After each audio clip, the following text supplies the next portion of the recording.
షహారా bridge 17వ శతాబ్దంలో నిర్మించబడిన ఈ అద్భుత నిర్మాణం ఉత్తర యెమెన్లోని అహ్నం పర్వతాల్లో ఉన్న అధిక ఎత్తైన ప్రదేశంలో ఉన్న కఠినమైన కర్మగని లైమ్స్టోన్ తో నిర్మించబడింది.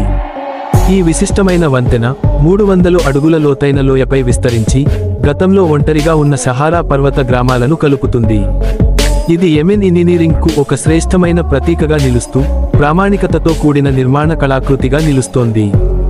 సముద్ర మట్టానికి 8500 అడుగుల ఎత్తులో నిర్మించబడిన ఈ వంతెన కఠినమైన భూభాగాన్ని దాటి వాణిజ్యం మరియు ప్రయాణాన్ని సులభతరం చేయడమే కాకుండా వ్యూహాత్మక రక్షణ ఏర్పాటుగా కూడా పనిచేసింది.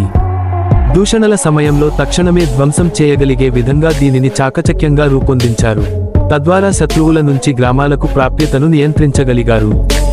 షహారా బ్రిడ్జ్ పూర్వ మధ్యప్రాచ్య మానవనిర్మిత శిల్పకళను ప్రతిబింబిస్తూ ప్రకృతితో ఒదిగిపోయే నిర్మాణ శైలి ద్వారా అక్కడి ప్రజల నైపుణ్యం, సాహసం మరియు సాంస్కృతిక గాఢతను ప్రతిబింబిస్తుంది.